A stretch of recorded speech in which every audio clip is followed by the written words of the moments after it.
دوستو، ایران کا اتہاس 7,000 سال پرانا ہے اور یہ سچائی ہے کہ ان 7,000 سالوں کے اندر ایران کبھی کسی ملک کا غلام نہیں رہا، ہمیشہ آزاد رہا اور سوتنتر رہا اور آتم نربھر رہا۔ اب اسرائیل اور امریکہ کی پلاننگ یہ ہے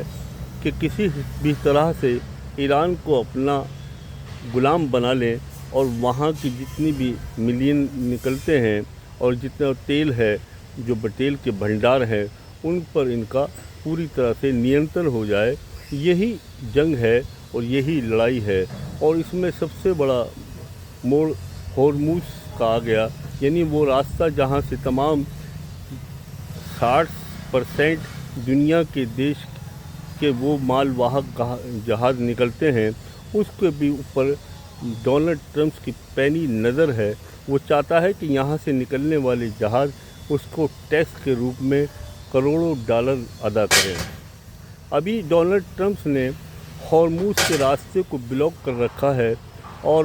وہاں وہ اپنے بلبوتے پر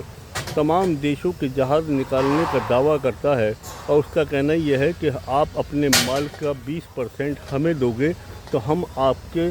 مال واہک جہازوں کو وہاں سے نکلنے کی انومتی اور سرکشا پردان کریں گے۔ ایسی استھتی میں جب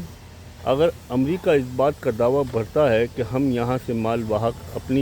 اپنی موجودگی میں اور اپنی ذمہ داری میں نکالیں گے، یدی کوئی مال واہک جہاز وہاں سے نکل رہا ہے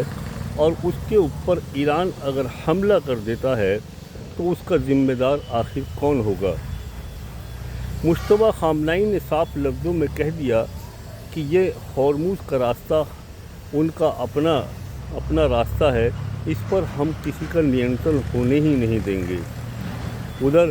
ڈونلڈ ٹرمپ زبردست ایران کے اوپر بمباری کرنی شروع کر دی ہے، جو تیسرے وشو یدھ کی طرف پوری دنیا کو دھکیل رہی ہے۔ یعنی دستخط ہو جانے کے بعد میں، سمجھوتا ہو جانے کے باوجود بھی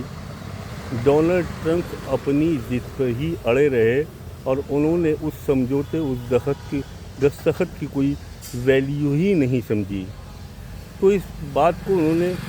ایران نے بھلی بات سمجھ لیا ہے۔ انہوں نے کہا کہ اس سمجھوتے کو ہم کوڑے دان میں ڈالتے ہیں، اور اب ہمارا ٹارگیٹ جو ہے وہ تمام امریکی بیس رہیں گے، چاہے وہ جارڈن میں ہو، کویت میں ہو، ابوظہبی میں ہو، سعودی عرب میں ہو، ہم ان کو تباہ کر دیں گے۔ بلکہ تباہی نہیں، ہم اس کو پوری طرح سے مڈل دیشوں سے، کھاڑی دیشوں سے امریکہ کو یہاں سے جب تک بھگا نہیں دیں گے، جب تک جنگ جاری رہے گی اور جنگ چالو رہے گی۔